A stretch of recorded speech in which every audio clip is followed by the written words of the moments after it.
Long before Roger Federer, Maria Sharapova, and Andre Agassi were winning Grand Slam titles, they were learning the game at places like Ann Arbor's Liberty Athletic Club. Today, Liberty continues to train hopeful pros and young people just looking to have fun. With childhood obesity reaching record highs in the United States, it seems more important than ever to get children away from their video games, off their couches, and into sports. Tonight, we'll look at Liberty Athletic Club's junior tennis program. We'll examine the health benefits of starting tennis at a young age and how the game can provide a lifetime of fun.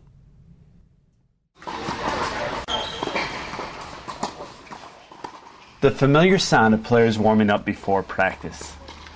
These young people have given up sleeping in for many Saturdays and given up their evenings on many a weekday like this one, all part of the sacrifice they make in playing a sport like tennis.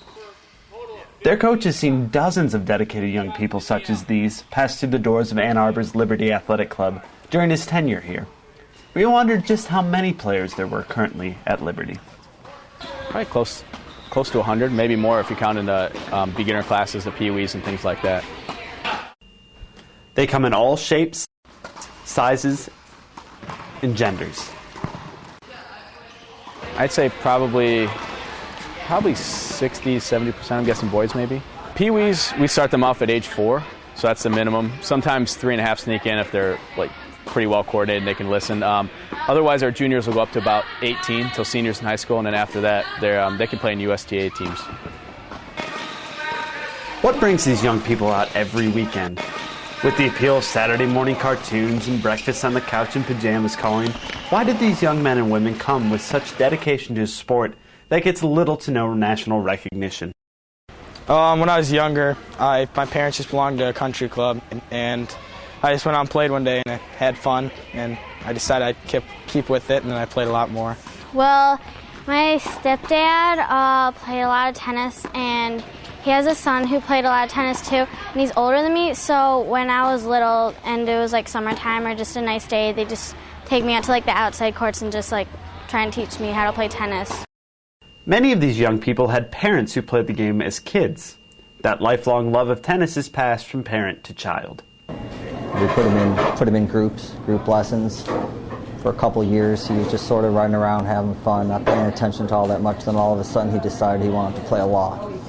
Some of these young people played to follow in the footsteps of their idols, some of whom played at Liberty. Michigan tennis team play here, so we've had famous players like Malvi Washington come through. A lot of guys in the 70s and 80s that were pretty popular, Victor Amaya, Peter Fleming, and those guys that were played at Wimbledon, played Davis Cup, things like that. So Michigan, yeah, it's had a lot of famous players in terms of the tennis world, yeah. Most players we talked to said nothing about the health benefits of playing tennis, but the benefits are definitely there. Do adolescents take into account the exercise factor of playing a sport? Well, I'm like a stick, but otherwise, like, I bet more like in shape, like I could run like fast, or like longer or something like that. I could like, yeah. I'd say for someone, because it's active, tennis you run in a lot, so I'd say I'm in a lot better shape than someone, healthier too, than someone who doesn't play a sport.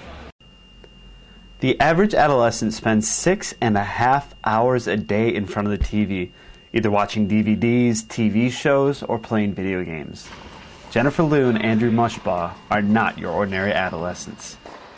Well, I don't really watch television during the like weekdays, but it's like 2 or 3. So yeah, 2 or 3 hours like the whole week. Probably about 45 minutes in a day. 45, because I don't watch during the week, so. Experts have associated the rise of television's influence on children with the rise of childhood obesity. Right or wrong, the fact is that 15.5% of adolescents and 15.3% of children are obese. According to the National Institute for Health, that number is on the rise. Perhaps more alarming is that overweight adolescents have a 70% chance of becoming overweight adults. I'll say this, you don't find a lot of fat tennis players. If you're going to play singles, you're in pretty good shape one way or another. I think tennis helps. He does other things, swims and runs around. I think to some extent you have to train to play tennis.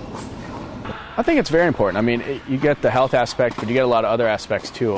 If you think about health, I know you're doing your thing on obesity, and obviously that helps too. But I think if you're mentally healthy, I I think that has an effect on your body as well. And a lot of what sports does, I mean, it not only just for pure exercise, but it also builds confidence. It builds a belief in yourself that makes you keep coming back time and time again, and you enjoy it. You know, it feels good. School sports and other clubs are great ways for kids to make friends and meet people who they would otherwise not have a chance to socialize with. One of the things you get here, like when you play at our program, is probably that you're surrounded with coaches who know the game very well. Like at our club, for instance, we've had guys, everybody's played at the college level. We've had guys playing at professional level. A lot of us train like nationally ranked players. We travel with players, so we've played at a level that most people aren't going to achieve around here. So we tend to do a pretty good job leading the kids in the right direction, and we tend to keep them focused pretty well too. We now understand some of the positive reasons to join clubs and sports that are not school-related. But there lies a question. Why tennis? There are plenty of other sports available through cities' parks and recreation departments and private leagues. So what made these children choose tennis? I just went out and played one day and I had fun. And that's what it all boils down to. Sure, by playing sports, the young men and women of Liberty Athletic Club are on their way to a healthier childhood and probably a healthier life. But that's not their main objective for playing tennis. They play because they enjoy it. Or in other words, because It's fun. if you or someone you know want to get involved in tennis, no matter what your age, there are programs available at several clubs around the Ann Arbor, Ypsilanti area or throughout either of those cities' parks and recreation departments. I'm Matt Bethune. Good night and good health.